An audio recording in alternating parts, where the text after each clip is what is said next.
morning, everyone, and welcome to our November meeting of our Tobacco Settlement Agreement Oversight Committee. And I'd like to begin, ask Representative King if she would lead us in a prayer and the pledge as well, please. Pledge as well. Okay. Thank you, Mr. Chair. Please join me.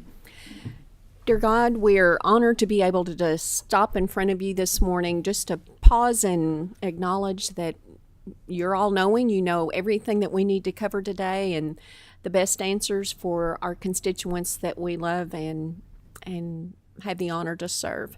Please be with us, be with our military, be with all of the staff that makes this place run, and we'll give you all the thanks and glory. In Jesus' name, amen. Ask everyone to rise as we do our pledge.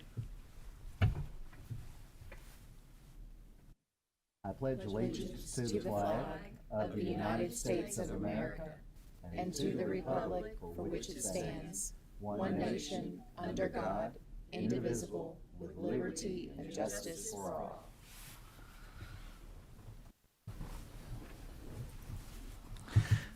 Okay, we'll begin. I'll ask our clerk to call the roll, please.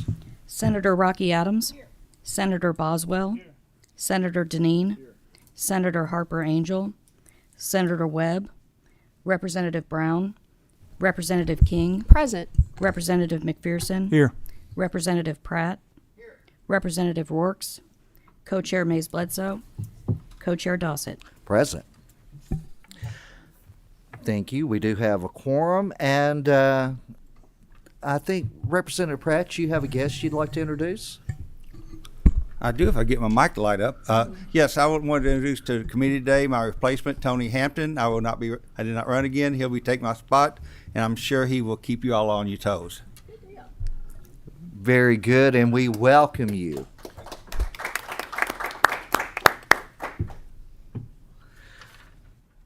Next, we'll move on to approval of our minutes from our September meeting. Do I have a motion? Second? All those in favor, say aye. Aye. Minutes are passed. Now, we'll move on to our agenda. Ask my good friend, the director of our Ag Policy, Braden Reed and Bill McCloskey, if you mind, just go ahead and start with your presentation. Thank you, Mr. Chairman. We truly appreciate the opportunity to testify in front of you all today. We have 2 months that we need to go over today, so we'll try to do that as quickly as possible and take any questions at the end. I know you have a full agenda, so we'll be truly respectful of your time. Just want to congratulate all the representatives and senators if y'all had races, and congratulations on those wins, and thank you for your service to the Commonwealth of Kentucky. We truly appreciate your service and all you do, especially in this committee and moving agriculture forward. So we thank you so much. Congratulations on your wins. And so we'll just start. We delivered to you all today. Of course, you know about statute, House Bill 611. We're required to present an annual report. So we have delivered that annual report to you all. And then after this meeting, we will present that annual report to all the legislators. So we have that with us today, and we'll drop that off so all legislators will be able to get that annual report. But it's pretty much hot off the press. And in fact, it's so much hot off the press that we then ran out of a first order.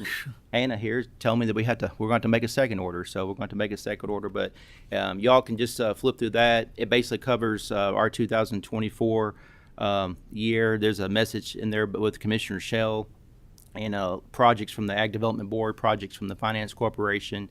And we're just really proud that our interns that we had this past summer that you all met, they was able to be instrumental in putting that together with our staff that we have ongoing all year long. So I just want to thank our staff and thank the interns for putting this annual report together. It truly is a testament to what you all charged us to do and what we get to do. So thank you all so much. So you all have that at your disposal. If you can, we're going to start with September. And if you turn to that first page, you'll see Commissioner Shell, as always, sends his greetings. He was very busy. That first picture you see there was a poultry proclamation that he did that was done in Davies County at the Hayden Farm. So you'll see him there. That picture right below, you'll see Miss Caroline Groth, who that was at the state FFA Blue and Gold Gala there that was held in Louisville, and I'm just really proud of Caroline. I know most of you all know, but in case you don't, Caroline, just a few weeks ago, she was elected by the National FFA organization, the delegation, as the East Region National Vice President. So she's going to have a fun year here coming up, going around talking to FFA members across the nation, representing the Commonwealth of Kentucky. And I know you all met her when she was here as one of our interns. So she was a Kentucky Department of Agriculture intern, but more importantly, she was a KOAP intern. So we're really proud of her. So I give the other divisions, Department of Agriculture, a little grief. I say, yeah, my intern is a National FFA officer now. So they really can't say nothing to that. Over there on the right, you'll see that we celebrated Farmer Appreciation Day this year. If y'all remember, last year we did it at the Capitol grounds here. This year we did it at Western Kentucky University there. And Raising Hope is it's a huge initiative that you all really supported of, and I appreciate that. Just found out the other day 2 things that you all might want to be aware of. Number one, as of right now, 17 lives have been saved because of Raising Hope. And the Coin Challenge program, the Challenge Coin program that Dale Dobson, Mr. Farm Safety, created, it is now medically peer-reviewed in the medical journals as helping saving lives. So I thought that was really neat. So if you turn the page, there's our staff. We are fully staffed right now. Really proud of our staff for everything they bring to the table every single day. So really proud of them. Turn the page. September, Ag Development Board invested $2.4 million. Ag Finance Board invested $2.7 million in participation loans across the Commonwealth and y'all's districts. And then you move on, and our staff hosted the Ag Development Board members for the new orientation. We have some new board members coming on this past year, and so we did an orientation for them, getting them up. They have about 4 meetings that are developed now, so they're doing really well all across Kentucky. So as far as east is from the west, so we're really diverse in that field. And then just 12 county councils across the Commonwealth, site visits conducted, and we did a partnership panel with UOK. And then as you see there, is that Bill? Mm-hmm. It's Mr. McCloskey. That is at the Louisville Ag Club, and he was presenting there. We was at the Capitol one day and was able to sneak in the governor's office there. As you can see, we took a selfie in the governor's office while we was taking our staff photo. So we did that. And then, as you can see, there's our approval breakdown of our ag development approvals and our ag finance approvals. And we're going to go into Bill's 3 top picks. Okay. Month of September. We've got three projects that we want to highlight and visit with you about, approved by the Ag Development Board. So the first one is a Hopkins, a Christian County project. Representative Dossett is very familiar with. Logan Premium Meats and Processing. Recently purchased by Chris Milam. He was extension agent in Logan County and then also worked for Champion Pet Food. So he put a group of investors together and bought Hampton Meats, is now doing business as Logan Premium Meats and Processing for several years now. And so made a request of $1 million as part of a $4 million expansion project. So currently harvesting Representative King about 15,000 head and wants to look at maybe doubling this in the future. So that'd be the second largest processor of cattle here in the state. Number one being Chop Shop in Wolfe County that does 35 to 40,000 head a year. So a request of $1 million. The Ag Development Board approved $500,000 as a forgivable loan. So for every year they're in business for 5 years, 20% of that would be forgiven. And then also approved a $5 million participation loan working with the lender of their choice in the Logan County or Christian County area. Interest rate, again, would be 2.75. The money's transferred to the lender at 2%, and the lender adds on 0.75% to service the loan. The second project that was approved we wanted to highlight was on page 10.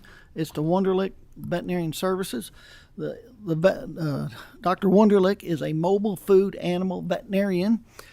They were approved for a combination of county money and state money, $2,557 county money, $12,790 in state money to support the purchase of an ultrasound machine. So this is Providing funding for veterinarians is an initiative of the Ag Development Board that was started last year under the Large and Food Animal Veterinary Incentives program, where large food animal veterinarians can apply for 75% of the cost of the project, up to $100,000 for equipment or improvement to their veterinary clinic. So to date, Representative King, we've had, starting last year, and the program rolled out, 21 applications have been approved. We've got 5 pending for a total of $1,575,895. So this is becoming a very popular program to help veterinarians continue to and address the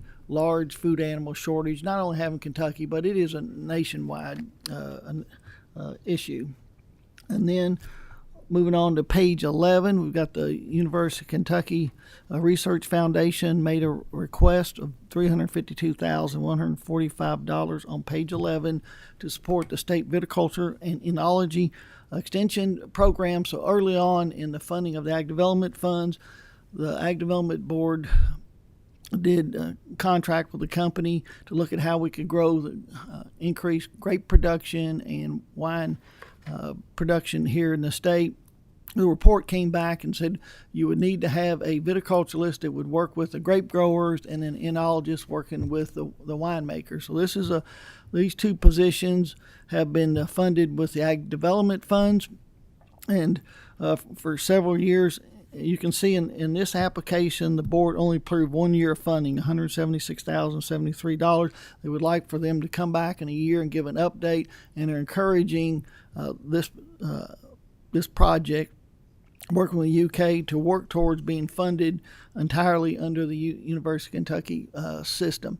They did encourage them several years ago to work with wineries to actually sell wine there on campus, so they've developed that program where they're selling about $60,000 worth of wine that they're producing there on campus to move away from being dependent on the Ag Development Funds. So that wraps up any questions. That wraps up our September. I guess we're ready to go into the October. Do we have any questions? Bill, I just want to add, and Rachel and I were just talking Logan Premium Meats. Of course, I'm familiar with that being Hampton Meats, and she was asking, is it still located in the same area? And I was telling her yes. But that meat processing facility covers such a large area into Tennessee, and it is a really so beneficial, not only to our local growers, but to the community as a whole, with the jobs that they have come there with Logan Meats. So very, very happy, and thank you for what you've been able to do to help them as they keep expanding. They did identify 19 counties, which is 15% of the counties in the state that they work with, producers in those counties. And so the longtime owner of it, Ernie Hampton, I think he's still working there. Last time I ran into him, I said, Ernie, you look like you're 10 years younger now, that you don't have the pressure of operating that meat processing facility. So he still continues to help. And I'm sure you know Ernie, Representative Dawson. Very well. I'm always Ernie's mom and dad used to sit right next to me in church, so I've grown up with that family and known them my entire life. But they have created something there, and now with the new ownership, it's expanded even more. So very proud to say that's a part of my local community. Thank you, Chairman Dossett. And now we're going to move on to October, and your all's packet there. So we turn to October. As you see there, Commissioner Shell is in Owensboro at a Food is Medicine farmers market there with the chef bringing local foods into, and then preparing foods and showing people how to prepare those foods. You move down to the picture below that, you'll see Commissioner Shell signing National Pork Proclamation Month through House Bill 76, which I know a lot of you all co-sponsored back in the day, but that was done here in Frankfort. As you see on the bottom right picture over there, that is our second KDA lunch that we had with all our employees, over 250 employees in that picture. Also, we was celebrating and bringing awareness to Breast Cancer Awareness Month by wearing our pink in that picture. So we was really proud of that event. And of course, as our staff again, I just want to take a second. We had a really important event that happened this past week. I'm going to turn it over to Hannah. Hannah covers our boards and meetings, but Hannah attended the Women in Agriculture 25th anniversary meeting, so I asked her if she can take about a minute and just tell what was about in her experience and what she took out of it. Thank you, Brandon. And just like he said, my name is Hannah Johnson, and I serve as the Boards and Special Events Manager for KOAP.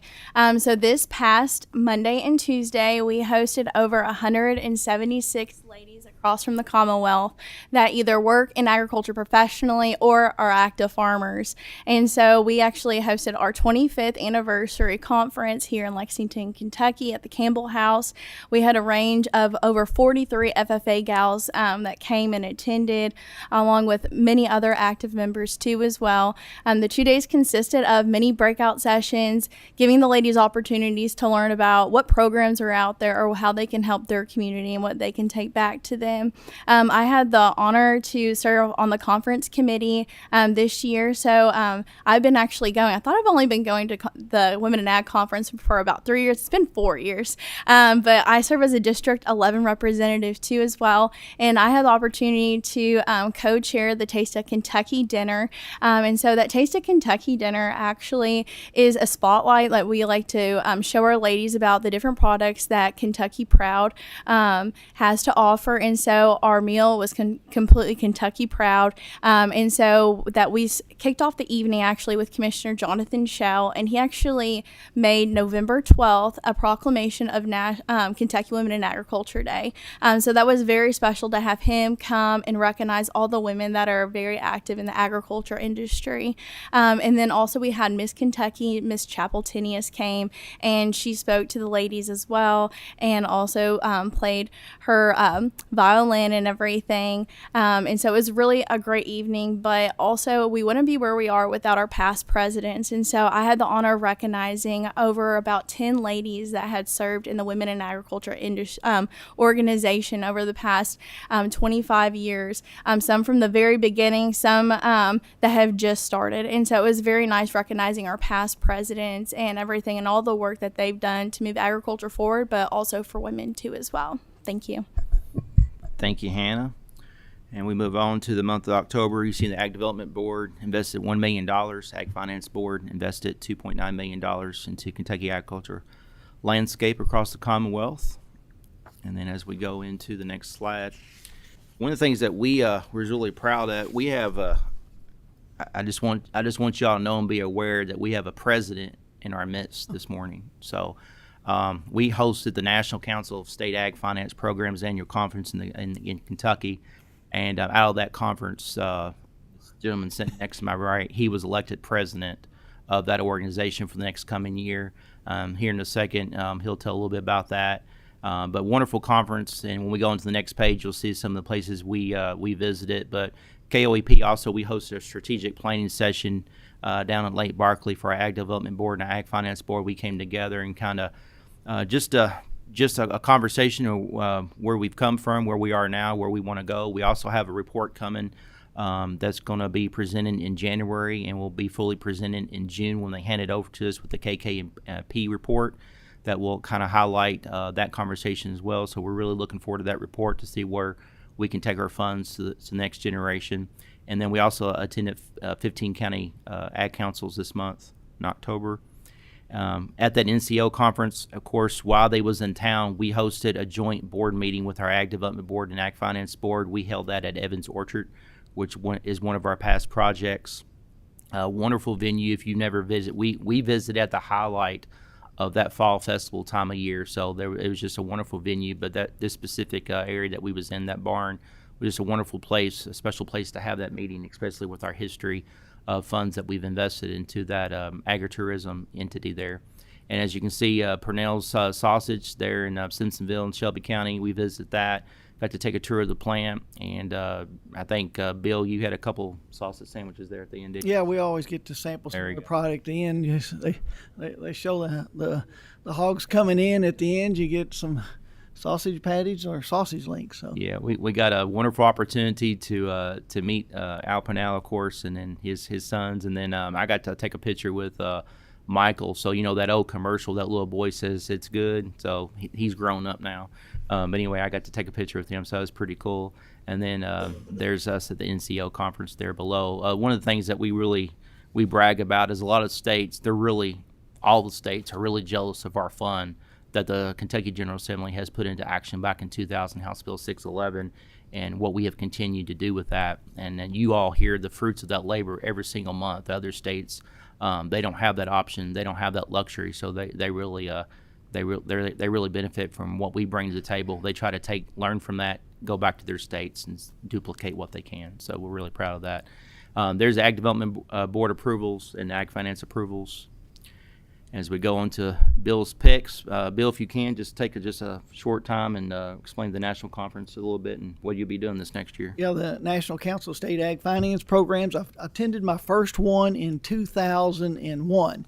And so when we established the Kentucky Ag Finance Corporation in 2004, this organization was a resource to help us on how we would structure going forward. And what we learned, the feedback we got, what we learned was to stay out of the direct loan business and work with your lenders. Don't compete with your lenders, and take the approach of participating lenders, where the lenders across the state make application in their office on behalf of the farming community, and then we make the money available at 2%, add on 0.75%. So a lot of feedback from the different states. There's about 20 members that have ag lending programs. Most of them are associated with their Department of Agriculture. We hosted 15 states here last month.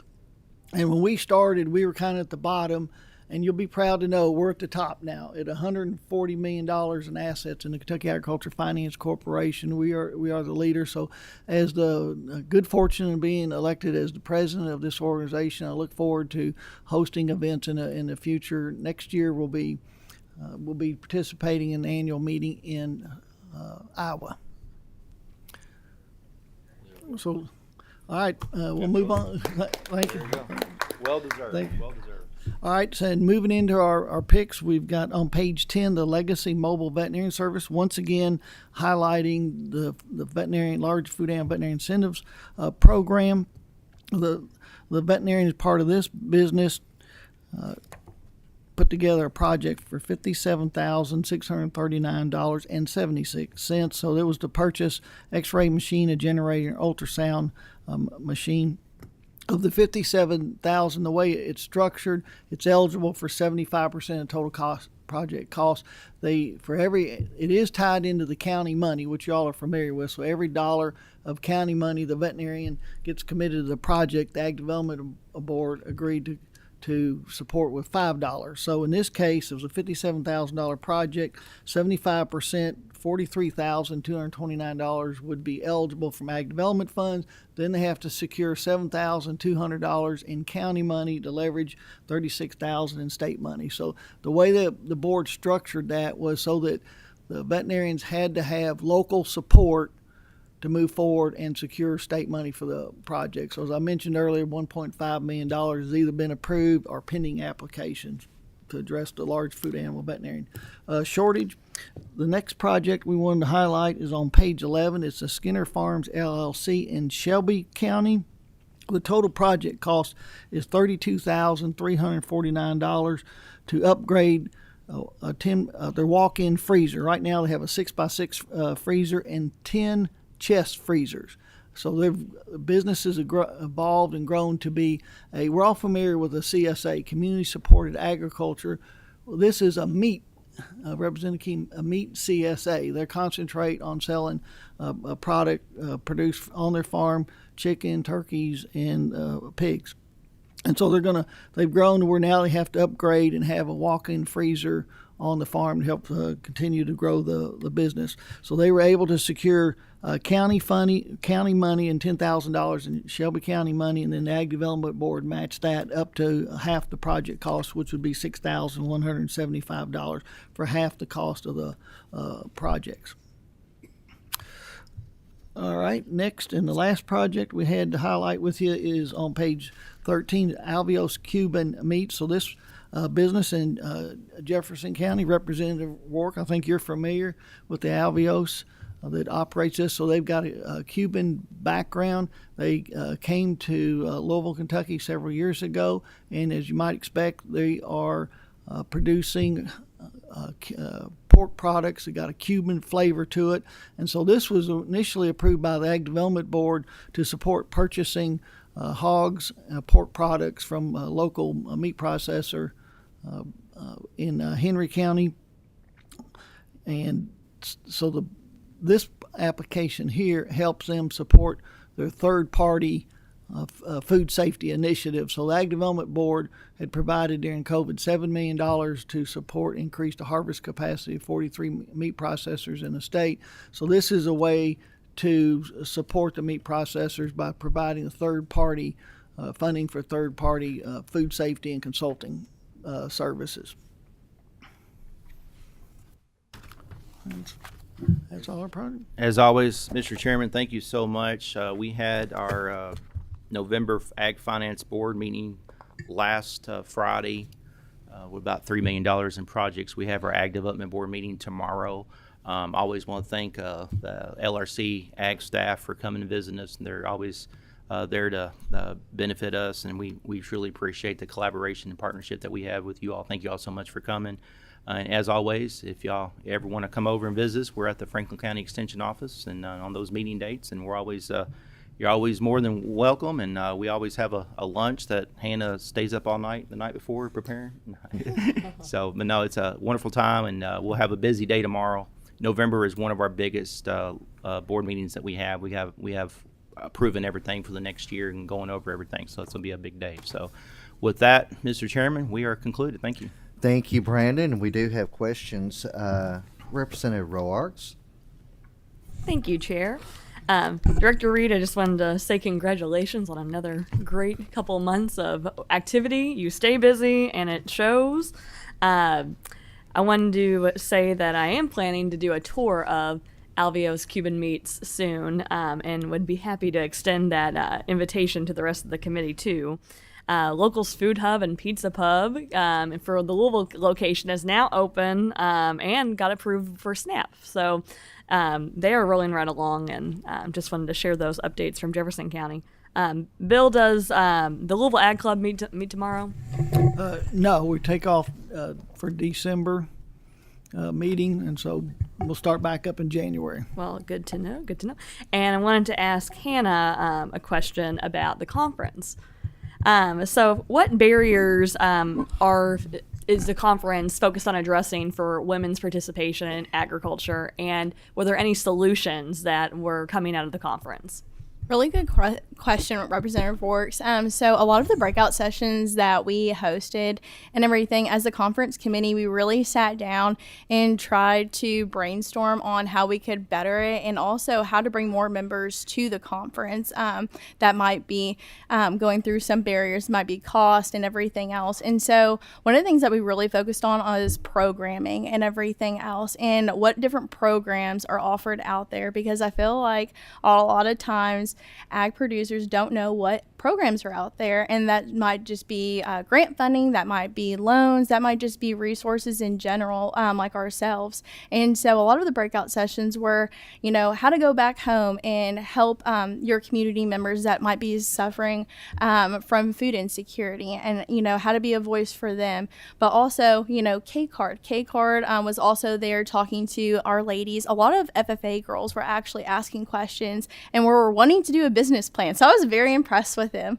But having them there, being able to talk to ladies about, hey, how do I get a business plan? How can I actually get in contact with somebody about programs and different grant funding and things like that? And then we actually, on our last day, had roundtables too as well, with a lot of different representatives from around the area. So for Kentucky Farm Bureau, Kentucky State University, Raising Hope was there, Kentucky Department of Agriculture, and many more. So we were able to address questions and everything about different programs, but also how to get involved more and everything else. And so it's a great networking opportunity. And I know one thing that we had discussed as a conference committee going towards the end of it is maybe looking at when people go to register next year, having an option on there to, when you register yourself, give a registration, so a conference attendee. So there'll be less barriers on cost, because we all know conferences are not cheap, along with food and everything else. So the only thing that they'd be responsible for is just getting themselves there. So I feel like that would be a great thing for us to hopefully involve for next year for 2025, but hopefully other community groups and other people will start including that too as well. You're welcome. Senator Boswell. Thank you, Mr. Chairman. So I have a comment, kind of oops. Sorry. Thank you. Yeah, I have a comment and then a question, I guess. So, we all like to talk about Kentucky agriculture and how we can help our producers in Kentucky, and you guys have given some great examples today. Logan Meats. I used to have a place down there. It's called the Promised Land, and so in Logan County, and so that's a wonderful project. And you talk about IBO's Meats and Skinner Farms and on and on and on, and I think these are great. But what I want to talk about today is there's been a recent report came out, and I had it on my phone, but I think I'm just trying to recall this from memory. But unfortunately, the health of our citizens in the state is not great right now. About 38% of our residents are obese, and we have some other problems related to health care. And I want to begin a conversation today about something that's probably controversial, but I think it's something could be helpful to the farmers of our state. I think we need to get more back to what we used to do when I was a child, to commodities, farm commodities, meat, vegetables, produce, all the various forms of food that actually help our bodies. And today we've got, I think, a situation that's carried away in the type of food that people are able to purchase with government programs. And so I was just wondering, in general, I'm not asking you to make a general policy position today, but do you think that we can begin a discussion about how we can help our farmers by going back more to commodities, so which in turn would help our farmers? Well, thank you, Senator Boswell. And of course, at the last Agriculture Committee, you all heard the testimony from Commissioner Shell on the initiative Food is Medicine. So that conversation's already began, and we're working diligently on that, and the partnership that we have with the Kentucky Hospital Association, trying to get good food in people's hands before their health becomes a problem. So we have initiated several regional conversations across the state, and that continues to happen. We're actually doing beginning a partnership later this month with Appalachian Regional Hospital, where they're going to be partnering with us. We're trying to get local food into the hospital's hands, schools' hands. So all those programs, a lot of them has begun already. Commissioner Shell has started a few of them in the last 9 months, 10 months that we've been, in the Department of Agriculture. So it's really exciting, and that initiative has started, and so that conversation is still ongoing. A lot of people are coming to the table, want to partner with us to do that. So it's an exciting time. So you hit the nail on the head. You're right there in the midst of that conversation. So you're thinking just like we are. So we're really excited to continue that process and see what comes of it. So absolutely, thank you. Thank you there, Brandon. And Bill, I want to come back and congratulate you on your election. We're proud of you. I go back to the first time I met you almost 20 years ago. And you do such a great job. And we're very proud of you and all that you do. And Hannah, fantastic presentation.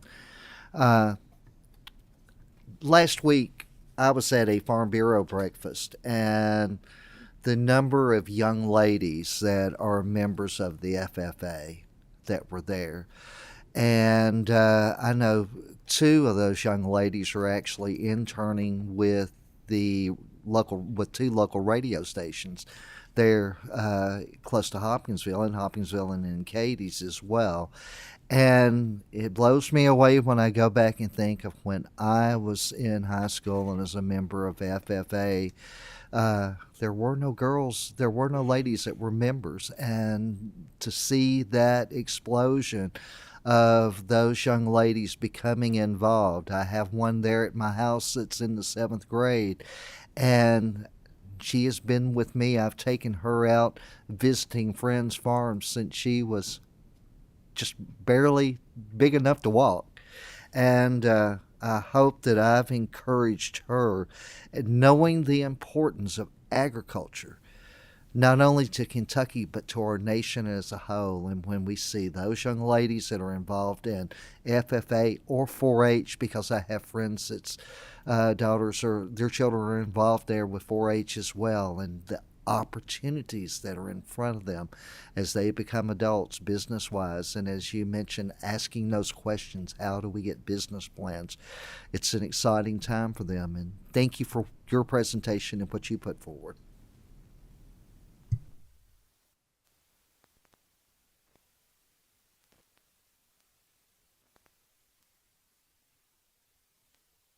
Oh, excuse me. Thank you. Next, we have the Early Childhood Advisory Council, and please come to the table, and I'll let you introduce yourselves, and you can begin your presentation.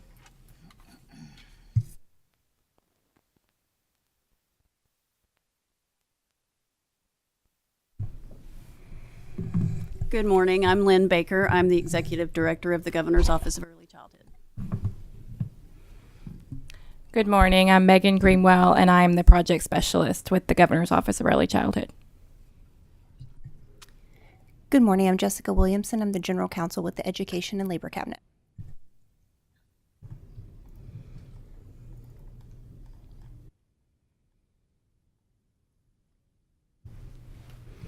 So we would like to just begin by telling you a little bit about our office. The Early Childhood Advisory Council was established in 2011 to promote program accountability and provide guidance on state services impacting children and families. The vision and mission statements of our office are aligned with the Early Childhood Advisory Council's strategic plan, and our mission is to provide leadership and direction for the Commonwealth with the goal of maintaining a comprehensive and sustainable prenatal to age 5 early childhood system that ensures a strong foundation for all children. The Governor's Office of Early Childhood is the support office of the Early Childhood Advisory Council and is the umbrella organization that unifies partners to overcome fragmented funding and programs with better alignment, coordination, efficiencies, and messaging for a positive impact upon early childhood policy and practice. On this slide, you'll see a historical perspective of the work of the Governor's Office of Early Childhood since the Kids Now legislative initiative of 2000. We'll talk in the next slide about the office's most recent accomplishments, but as a summary of the overall historical activities of this office since its inception, we wanted to just touch on a few. The state's early childhood standards were developed in 2003 and revised in 2021. A guide for families known as the Family Guides was also revised in 2021 and is aligned to the benchmarks of development from birth through age 4. In 2013, the Early Childhood Profile was developed with the Kentucky Center for Statistics to provide each Kentucky county with data to assist them in developing local strategies for families and children. And in 2020, bright spots of data proven strategies were identified as specific strategies with proven impact being implemented across the state to provide children and families with a strong foundation before school. The Early Childhood Registered Apprenticeship is something we're very proud of in our office. It offers opportunities to expand for directors and administrators. That began in 2022, and we've since expanded into 3 tracks for early care and education providers. We'll talk more a little bit down in our slides about the registered apprenticeship and other accomplishments. So as I mentioned, the Early Childhood Registered Apprenticeship, the Governor's Office of Early Childhood is the intermediary for the Early Childhood Registered Apprenticeship through the Office of Employer and Apprenticeship Services. Opportunities presented by the Early Childhood Registered Apprenticeship model allow educators to earn while they learn, combining on-the-job learning and practical work experience with professional development and formal education. This approach not only addresses early childhood workforce needs and challenges of the field, but also provides a comprehensive hands-on learning experience. We have 3 different occupational areas, and we're adding more as we move along. We have the Child Care Development Specialist, which is 4,000 hours of on-the-job training, the Early Childhood Educator, which is 2,000 hours of on-the-job training, the Early Childhood Administrator Director, which is 4,000, and as I mentioned, we're adding new tracks as we are moving through the program. Currently, we're very excited to share with you that we have 67 graduates who have received their Journey Workers credential as of June, and 105 current apprentices are participating in the program. We have another cohort. Cohort 4 will be beginning in January, and we have 70 applications for that program at this time. Moving on to regional collaboratives, we have a regional collaborative network. They are the boots on the ground. They are regional groups of local early care and education agency representatives. They were formerly known as the Community Early Childhood Councils, and they are state and local partnerships which were created to meet the locally identified needs of children birth to 5, families, and communities. In 2019, the Early Childhood Advisory Council voted to merge those councils based on geographic location and alignment with the 10 local workforce development board geographic areas. This created the Regional Collaborative Network, and they engage in data-driven strategies known as bright spots, which I mentioned earlier, that ensure that more children in Kentucky have a strong start. There are 35 regions currently active, and Megan will share more about our regional collaboratives in an upcoming slide. But the Governor's Office of Early Childhood is sustaining and growing local and regional strategies through the regional collaboratives. We'll share more soon in just a moment about that. We also are the office that really unifies early childhood for Kentucky. We work in partnership and facilitate unification between state agencies across the early childhood landscape. And we strengthen and expand services for children and families while also reducing the duplication of services. The Governor's Office of Early Childhood continues to partner with state agencies, including the Division of Child Care, which is here today, Kentucky Department of Education, Head Start agencies, and the Department for Public Health to support and expand programs across the state. We'll discuss some specific strategies and goals on the next slide. So our goals for the 25 fiscal year are developmental screening. The Governor's Office of Early Childhood is collaborating with the Cabinet for Health and Family Services as the Help Me Grow developmental screening has recently become part of the Division of Child Care. Our office is supporting the effort for expansion of the developmental screening services through Help Me Grow, through strategic messaging to practitioners and families, as well as through our regional collaborative network. Our career pathway, the Governor's Office of Early Childhood is working with cross-sector early childhood agencies to provide aligned professional development for all sectors of early care and education through collaboration on early childhood institutes and that align with new professional standards and career pathway models that are currently being developed. We recently, last week, had an early childhood institute for 600 people, and we'll talk a little bit about that in just a moment. The Governor's Office of Early Childhood provides and promotes coordination and collaboration between agencies, as I mentioned. The office is leading efforts with cross-sector partners to create joint professional standards, a simplified career pathway, and alignment of professional development for all sectors of early care and education. The Governor's Office of Early Childhood continues to work hand in hand for providing cross-sector professional development opportunities for early care and education. And as I mentioned, the Early Childhood Institute is part of that. The office just hosted that institute last week, and we had, as I mentioned, over 600 people in attendance, bringing together cross-sector early care and education agencies from the inception through planning. So it was a truly unified effort from planning all the way through to who presented the sessions for all of our early care and education practitioners. We are also engaged in family engagement. The Governor's Office of Early Childhood provides printed family guides that I mentioned earlier are aligned with our early childhood standards. And we provide those to early care and education agencies, centers, classrooms, and service providers.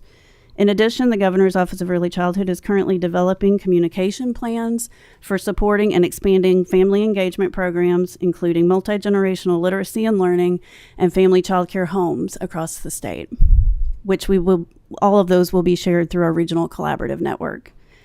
I would now like to turn to Megan Greenwell and let her share a little bit more about our regional collaborative network. Thanks. So as Executive Director Baker mentioned earlier, our regional collaborative network is a main component that we do in our office work. And so there are 36 collaboratives, and we currently have 35 active ones. The map here indicates how they are divided up, and if you see a county in white, it means that they are currently not an active county, but we do have 110 active counties, and we work daily to recruit those other 10 counties to make sure that we are able to reach the most children and families for our Commonwealth.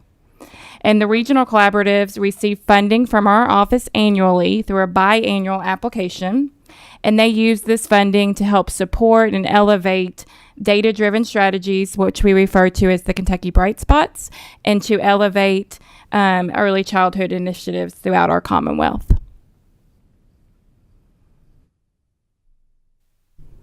And we'll take any questions. Do we have any questions? Representative Roarks? Thank you, Chair. Hello.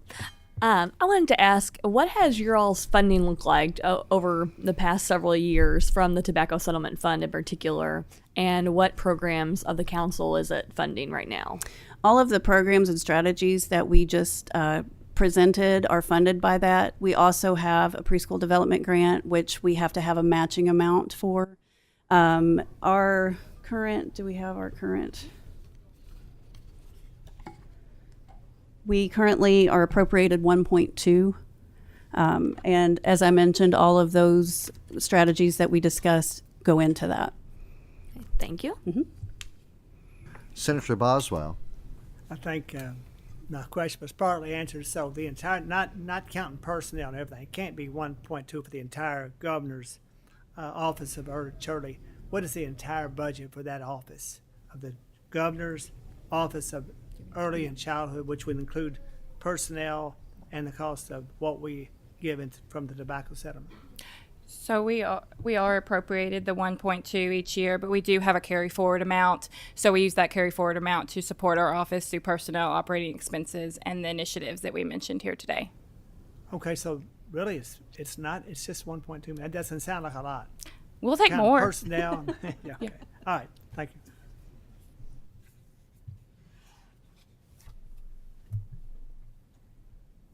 Do we have any further questions? Thank you very much for your presentation. I know as I have served on this committee, and we've watched these funds, they go back there locally they're within our daycares, and we appreciate what you do. Thank you very much. Thank you very much. Thank you.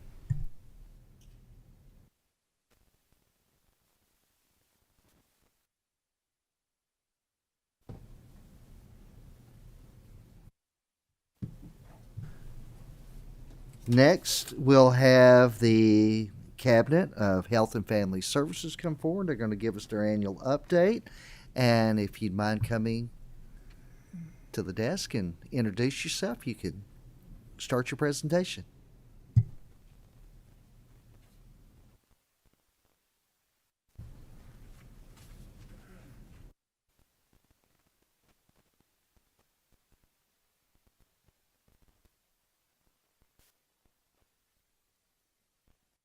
Morning. Good morning, everyone. Thank you for having us here today. I'm Elizabeth Good. I'm the Director of the Division of Prevention and Quality Improvement with the Kentucky Department for Public Health. Each of our speakers this morning from the Cabinet are going to introduce themselves as they speak about their specific programs. We're pleased to be with you today to talk about the many programs that are supported by Tobacco Settlement Agreement funding. Here's a list of our programs and the funding that has been allocated for fiscal years 25 and 26. We're going to begin by speaking about the Tobacco Prevention and Cessation Program within the Department for Public Health. These are just some of the programs that are within the cessation program. But namely, we want to share about the vaping prevention, education, and resources that we provide for schools. Additionally, resources to schools that find students vaping and how to help them understand the consequences and prevent future vaping. We also support over 40 local health departments in their efforts for prevention and cessation work. And then finally, this funding is the sole funding source for 2 quit lines that we have in our state. These are no-cost help for quitting smoking of all Kentucky residents and of all ages. Some of our successes that we can share with you today about this work is that in fiscal year 2024, we reached almost 11,000 students with our vaping prevention education resources in partnership with the University of Kentucky. And that includes 14 new counties that adopted this education in that fiscal year. Also, more than 4,000 Kentucky residents enrolled in the Quit Now Kentucky program. And we're really excited to share that quit line usage doubles a person's chance of quitting smoking. On to the lung cancer screening program. This program was established in the Department for Public Health in 2022 through House Bill 219. It established a number of goals that we have for lung cancer, namely increasing our lung cancer screening rate in the state, reducing morbidity and mortality related to lung cancer, and reducing costs associated with treatment of lung cancer. An advisory committee was established through that legislation, and that advisory committee made up of important advocates, partners, and experts in the field direct the activity of the program. In 2023, we really began the work of establishing the program and the goals with that advisory committee's leadership.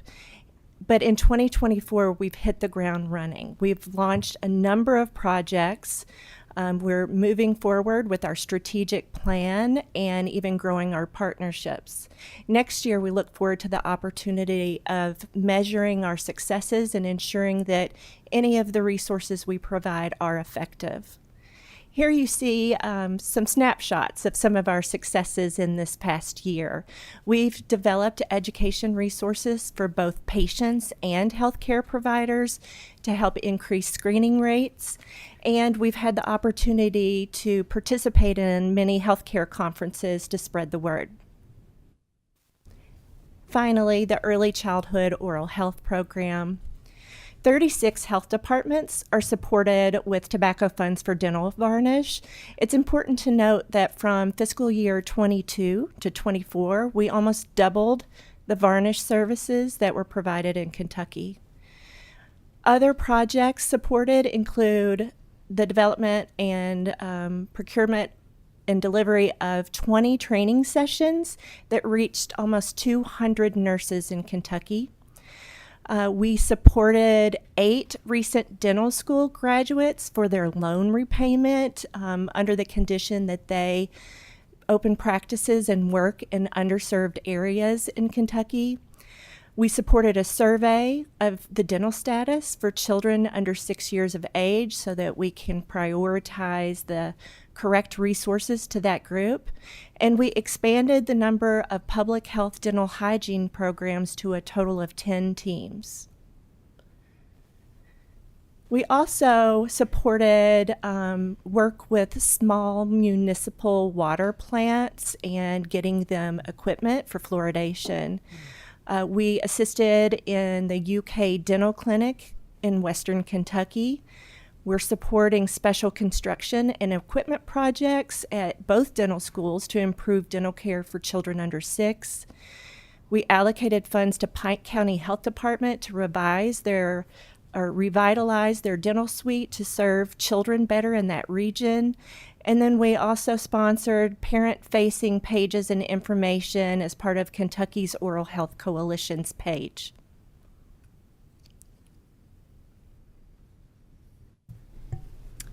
Good morning, I'm Holly LaFavors. I'm with the Department for Public Health. Today I'm going to talk to you all about HANDS and early childhood mental health. So the Kentucky HANDS program stands for Health Access Nurturing Development Services, and it's the voluntary visitation program administered primarily by the local health departments.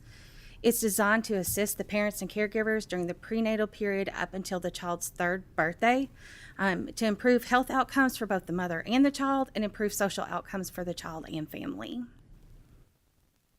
The goal of the HANDS program are that the family has healthy pregnancy and births, optimal child growth and development, the children live in healthy and safe homes, and families are self-sufficient. Some of the HANDS accomplishments for this year is that we had 349 full-time employees. We were able to serve over 6,000 families by providing almost 140,000 in-person and virtual visits to families across Kentucky. Early childhood mental health. The purpose of this program is just to build capacity to meet the mental health needs of young children and their families. We partner with the Department for Public Health and Behavioral Health and Intellectual Disabilities. The funds support the early childhood mental health specialists that are housed in the 14 regional community health centers around the state. And some of their accomplishments this year is they did over 3,000 billable hours to private insurance and Medicaid. The specialists provided 100 trainings to child servicing agencies. They provided over 2,000 trainings to early care, education, and Head Start and other community partners. And they provided over 2,000 hours of consultation around social, emotional, behavioral issues and classroom management.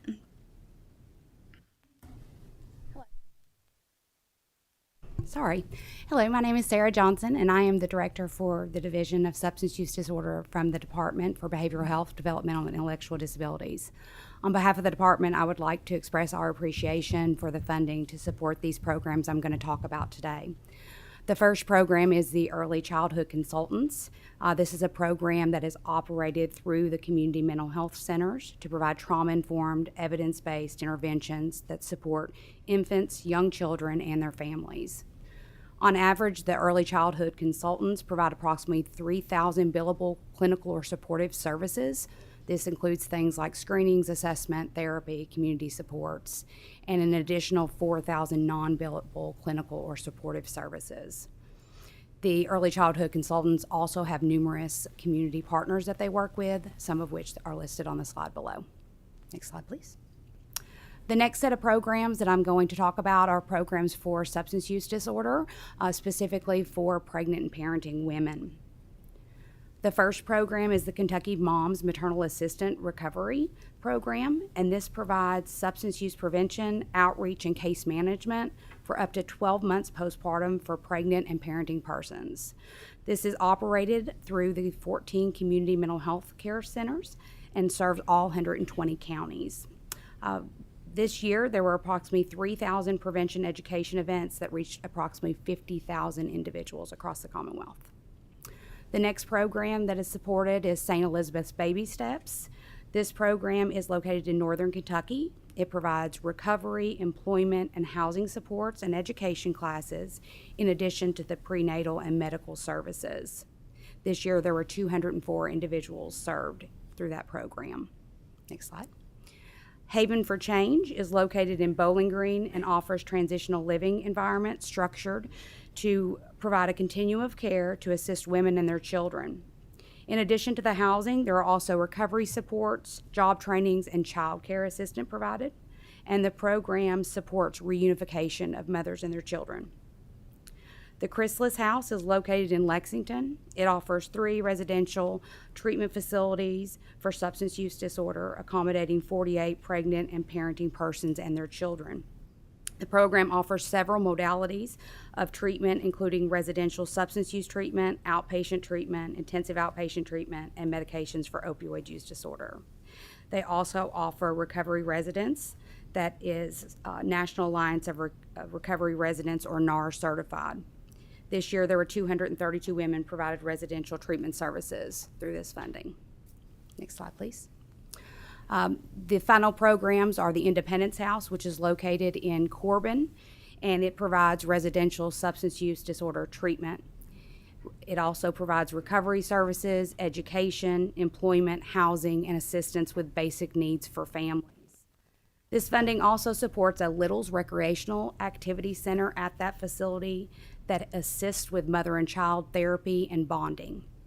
And finally, Sky Hope is located in Somerset. It is a 100-bed facility that supports women that are seeking recovery and support. It provides housing, recovery programming, education, employment training, recovery supports, and assistance with basic needs. Thank you.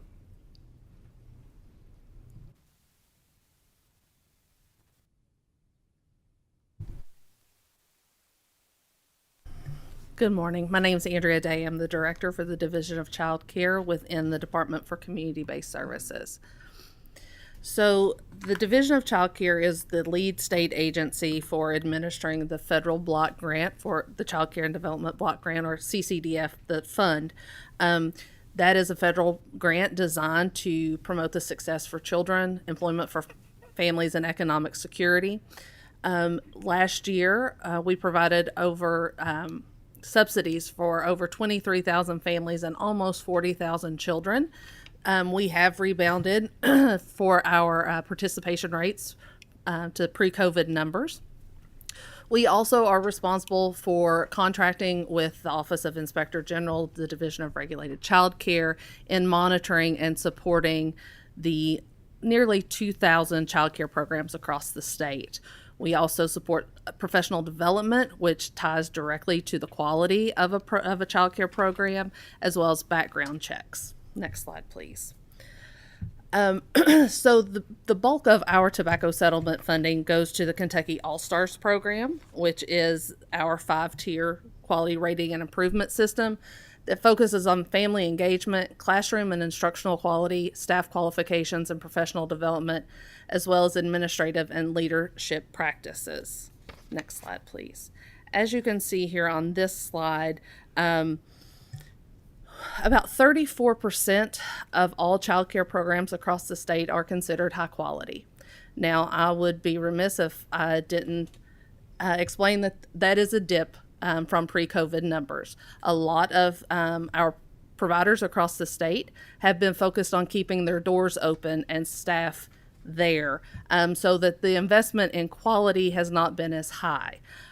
We are working to address that issue, and we'll be opening our All-Stars regulations next year, and really thinking differently about how we approach quality and what can we do to empower and incentivize those level 1 and 2 providers to raise their quality and invest in their staff and in their programs. Next slide, please.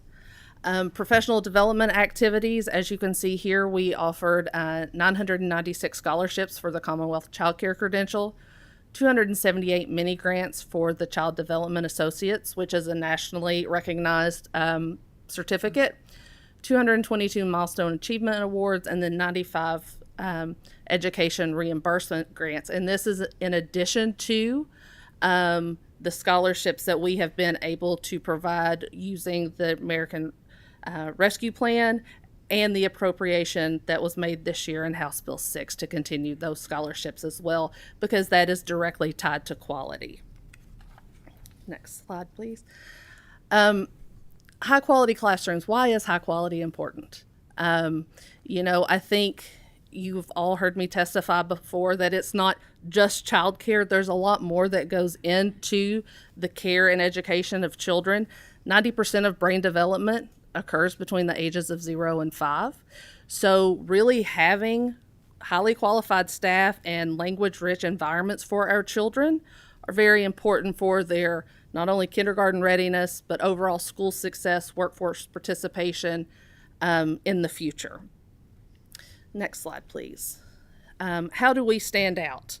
I have to say that whenever I get the opportunity to travel and hear about what other states do, I have a certain sense of pride because we've been doing a lot of stuff really well for a long time. We have ECE TRIS, which is our Early Care and Education Training Records Information System. That's a whole lot of words to say. That's our professional development registry, so that our child care directors can track that professional development of their staff, because they are required to get continuing education every year. But this way that they can make sure that they are seeking out new opportunities to advance their skills and their knowledge to provide better environments for our children. We also have a staffed family child care network to recruit and support home-based child care. We only have about 200 certified family child care homes across the state. We are looking to expand those, and that is the work of the Family Child Care Network, because being a rural state, 50 of our counties are considered child care deserts, meaning that there's not enough child care for the children that are there. Center-based care doesn't necessarily work in those areas, but a home-based program could, and could give continuity of care to our families that have non-traditional schedules. And again, it's a sustainable business model in those areas. We also, as I mentioned before, we have our scholarships that we are offering to anyone working in regulated childcare to help cover the cost of a certificate, credential, associate's, bachelor's, or master's degree. We also were the first state to implement the child care income exclusion, a protected population under our federal guidelines. And what that means is that if someone works in a regulated child care program across the state, at least 20 hours per week, they can have their entire household income excluded from their child care assistance application. So what that means is we see the value of our child care employees, and a lot will leave child care where they make less than $10 an hour to work at a big box store or in hospitality and retail where they can make a lot more, have some benefits. This mechanism that we put into place not only supports that workforce that is so crucial, but it also helps our providers, because those providers had historically given discounts or subsidized the child care tuition for their staff, but couldn't give any other benefits. So now this allows providers to invest more into their actual programs and allows them to compete more with private industry and, like I said, retail and hospitality. We're also, as Ms. Baker mentioned earlier, the Help Me Grow Kentucky developmental screening just moved to our office from the Department of Public Health. And so we are working closely with the Governor's Office of Early Childhood to expand that program so that parents know what to be looking for, know those developmental milestones, and if they notice a delay, that we can put those families in touch with the needed resources to address that issue sooner rather than later, because we know that early intervention is successful.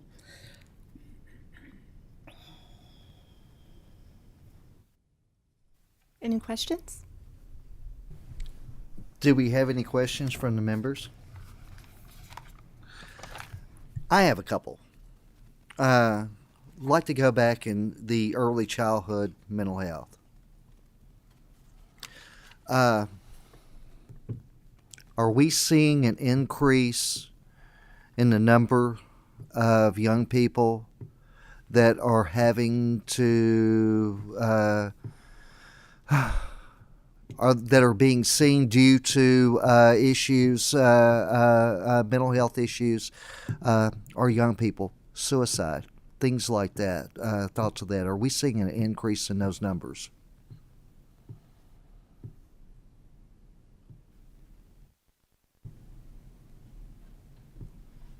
So I cannot answer that question. I'll have to get back to you on that. I will tell you that the early childhood piece runs until the age of 5. Okay. So it cuts off at the 5 years of age. So we focus on birth to 5. Okay. But I can get back to you on the numbers and if they're going up. Well, and who will I need to reach out? I would like to get that information for those students as they're getting older. Where would be my best place? Which information? As far as what we're seeing on mental health issues, where we may see our elementary school students or even middle school or high school students starting to go through issues. This is one I'm hearing about quite a bit at home. So the Department for Behavioral Health, Developmental, and Intellectual Disabilities does have a mental health division and does have a child mental health division that we could provide that information. I would like to have that, and I'd like to go back and see what type of timeline that we have started to see the drastic increases. Have they been going up year over year? Have they begun in the last 4 or 5 years?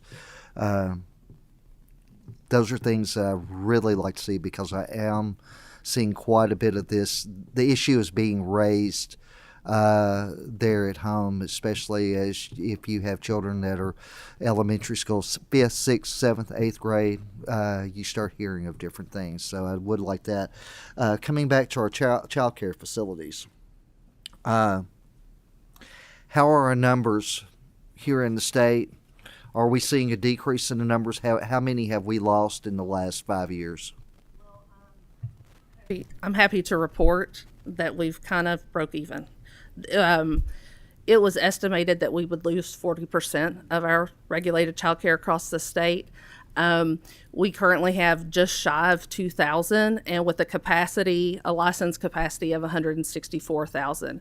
Prior to the pandemic, that number was 165,000, so we're about 1,000 less, but it's not as grim as we thought it was going to be. Capacity does continue to be an issue, and we are working with all of our partners to think about ways to bring people into child care. Did you mention that we were looking at possibility of in-home? Yes, we do. We have a staffed family child care network, and so prior to, let's see, it was 3 years ago that we implemented that. We're going into year 4. All of our technical assistance related to child care, so that support that they need about health and safety, quality, training, professional development, that was all done under one contract with Child Care Aware of Kentucky. But when you look at our numbers, 95% of our programs are center-based. That 5% were in-home based. Those requirements are very different. You're not comparing apples to apples. So as a tool to really focus on some solutions for our most rural counties, we said, let's have these specialists that are focused on family child care, because those can sustain and be small businesses and an economic and workforce support in our smaller counties. So that's why that we have that in place now. I can tell you that we have lost a lot of family child care through the years due to retirements, because 98% of those that run those are women. I think Dr. Vanover testified a few weeks ago that 95% are age 30 and older. So like trying to recruit new families into this work, that is what we have 5 regions across the state. And I'm sure liability issues, when you start looking at liability insurance, is through the roof. Of course, all these things we're experiencing due to inflation as a whole, whether you're looking at homeowners insurance or my business insurance has skyrocketed as well due to inflation. And I know whenever we're looking at individuals getting into the workforce, low-income individuals that are getting into the workforce with daycare, we offer assistance. Some of our tobacco money that we send back goes to help those with that, and with child care assistance and helping them on what that cost is. And when we know the numbers of those working in the daycares, it's hard to find those employees. The cost of what those employees per hour is so much higher than it was 5 years ago. And I know several at home, I see grandparents that are keeping those children. Perhaps maybe we should look at. So we do have a registered relative provider designation that could accept CCAP and be eligible to get that. It's at a lower rate, but we do have that on the books, and we do want to make sure we have access. We need to make sure we get that back home and that it's known there within the public, because I was never aware that was available. So we have more questions. I'm sorry, I had those. Those on the mental health are something that I am really paying close attention to. So many of them come back. I wonder, when we look at social media, the fact that our young people have phones in their hands all the time, but also of being out of school for an entire year, did that have any impact on those young people? Senator Deneen. Thank you, Mr. Chairman.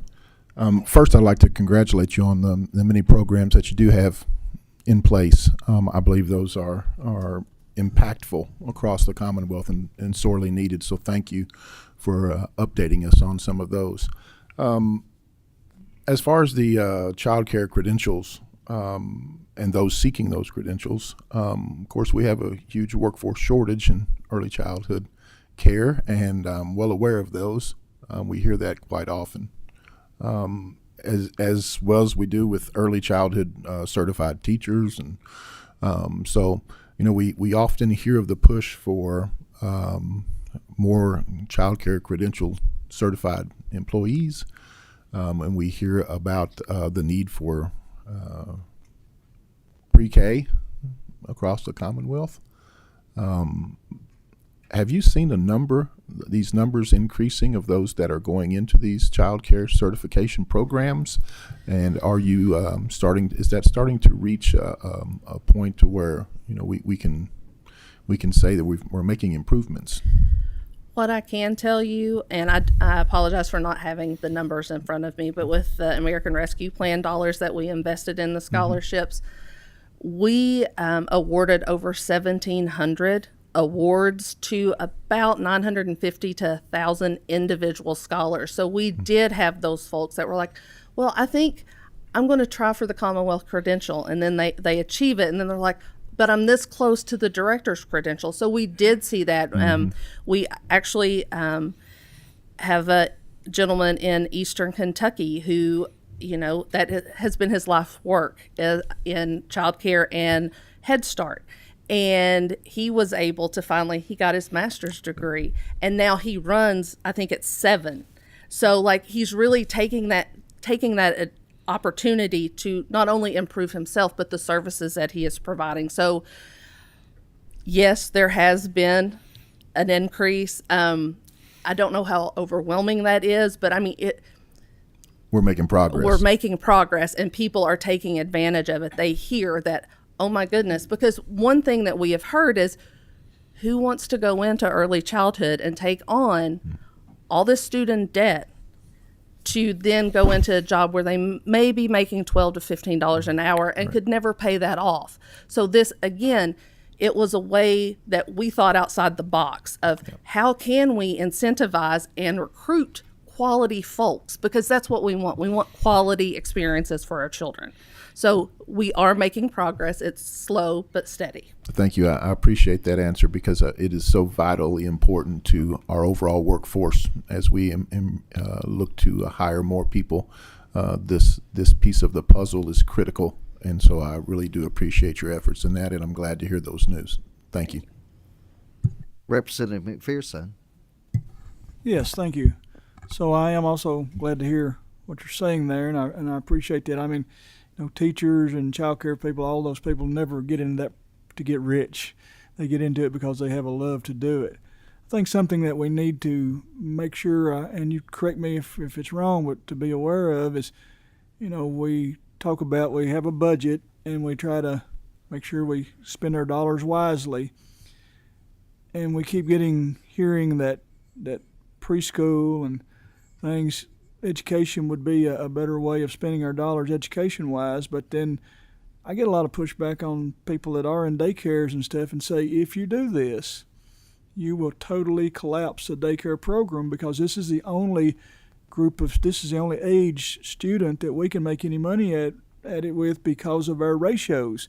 The 1 and 2 and 3 year olds we don't make much money at, and so we have to have this to survive. So we could be cutting our nose off to spite our face if we change this to be in the school system versus allow these daycares to operate. And then the argument is, well, they'll get better instruction in the school system, and I beg to differ that I think they're very structured here, and I'm glad to see that these people are educated and certified to be structured, so that, again, we don't want to cut the legs out from under an industry, I don't think, and I think that's what we very well could do if we dip any lower into putting this in our school system. I'd like to hear your comments on that.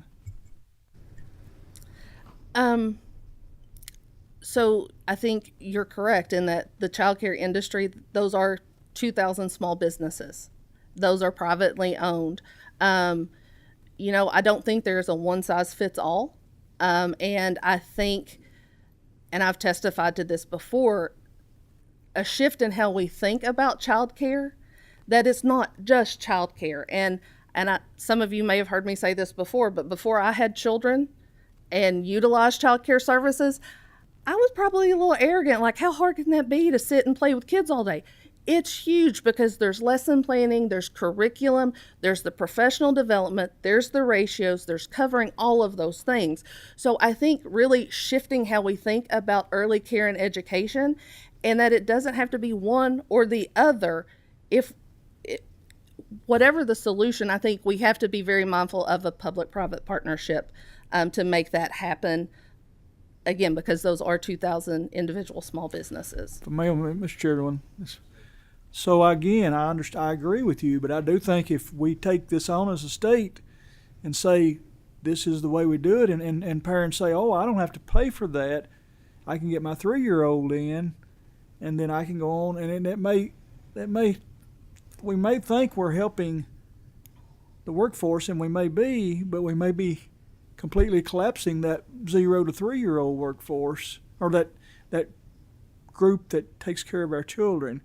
And so we might be getting something that we don't want, and we might be looking back and say, why did we do that? You know, I think capitalism at work is probably the strongest place we can be, and we just need to make sure if we're going to spend dollars, we spend them where they can shore up the most people and be broad-based across the biggest area. Because I agree, if it was a one-size-can't-fit-all, and we could do, well, in these regions we could do this with the school system, but that's not what they're asking us to do. They're asking us to take the entire state and go a little bit deeper into child care. And if we do that, I'm afraid we're going to collapse this industry. Thank you. Representative Brown. Thank you, Mr. Chairman. Ladies, thank you for your presentation. I was looking at the first page of your presentation that laid out the funds and how they've been allocated to the various programs. Would I be correct in assuming that if it were not for tobacco settlement funds, that some of these services would not be provided? So we have enhanced our services to the citizens of the Commonwealth as a result of the tobacco settlement agreement. That is okay. Okay, thank you. I think that's important. I think that's probably the most important. Well, maybe not the most important, but pretty close to being the most important part of your presentation, because it talks about new dollars going into services to citizens of the Commonwealth. So thank you for the report. Thank you, Mr. Chairman. Thank you, Representative Brown. And that is something we are very much proud of, is that we do our oversight here of the dollars that come in from the master. Those dollars are spent wisely, and not only, and knowing that 50% goes back to those individuals that were impacted into agriculture, and then we use the rest for the going into the public as well. And it means a lot to me knowing that those dollars go toward helping our families with early childhood assistance right there. So thank you very much for your presentation. We appreciate it. Do we have any other questions of anyone? Seeing no, let all of our members know our next meeting will be December 19th at 10:30.